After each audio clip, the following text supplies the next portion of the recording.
Welcome to this Axispoint recruitment process demonstration. The work that we've done with a number of leading NHS trusts, we built this presentation to highlight how process improvement can reduce the time taken to recruit new employees, thus reducing the costs associated with a protracted recruitment process. We'll start this demonstration by looking at some examples of dashboards and metrics that we capture during the recruitment process. The first chart we see gives us a graphical view of the average time taken to fill an outstanding vacancy. This example indicates an average of 19 weeks. On the right of this section of the dashboard, we can simulate different scenarios to highlight the possible savings in terms of cost of employing temporary staff. Our example shows that currently takes 21 weeks to recruit, which equates to over £646,000 worth of temporary staff costs. If we could reduce the recruitment process by 5 weeks, we could potentially save in excess of £150,000.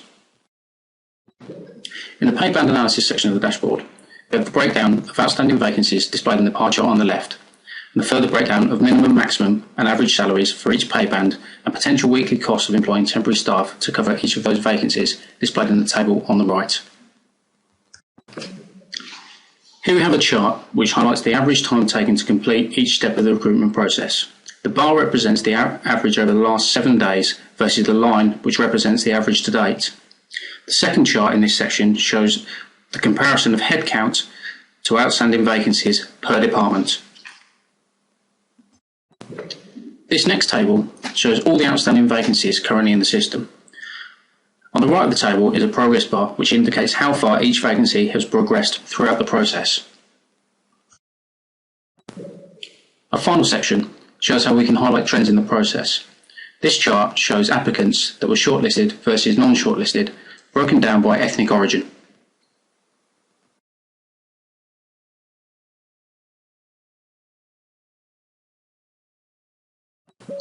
Now we're going to look at the recruitment process itself, starting with the recruitment homepage. As you can see, we are logged on as a recruitment manager in healthcare informatics. At the top of the page is our task list of activities we need to complete.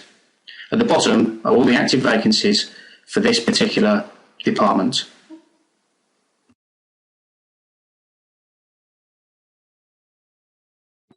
We'll now start the process by creating a new vacancy requisition.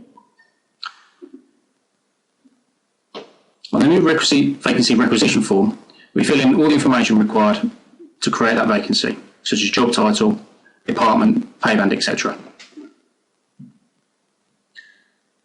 Once we've filled in all the required fields, we then submit the request. This request then moves on in the process. Let's have a look where it is now. Here's our process diagram, and we can see our process instance has moved on to finance for approval.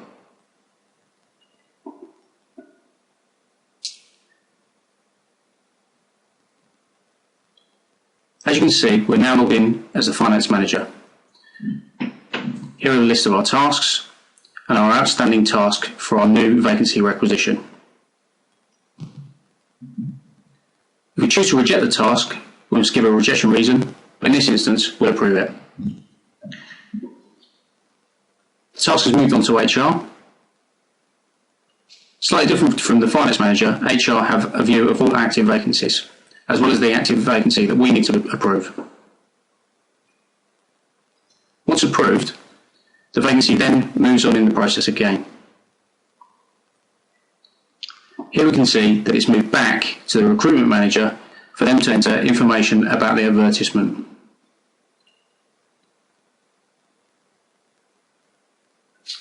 Back to our inbox, here is our task to create our advertisement.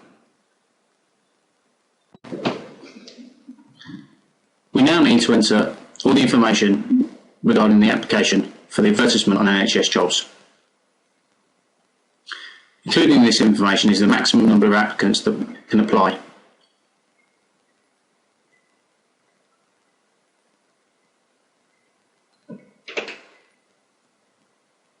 At this point, we can also enter a shortlist panel. We'll use the recruitment manager and another user.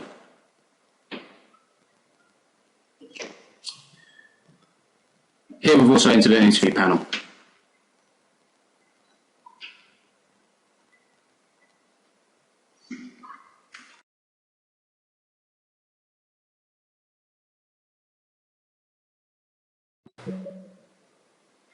As people apply through websites such as NHS Jobs, they're added to the vacancy within the process.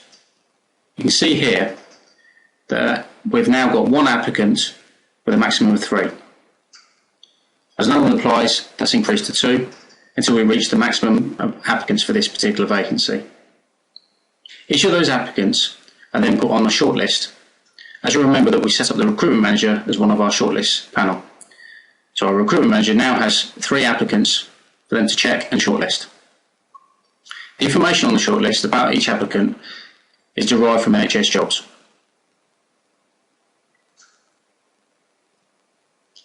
Each member of the shortlist panel will go through and reject or shortlist each of the applicants. In this demonstration, our final step in the process is to set up the interview. Again, we have a task in our inbox, and here we set up the information required for the interview, where to report to, who to ask for, and dates and times.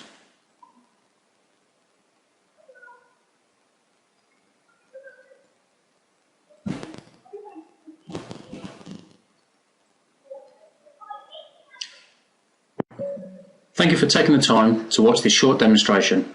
If you'd like some more information about the recruitment process or any other of Axispoint solutions, please visit our website.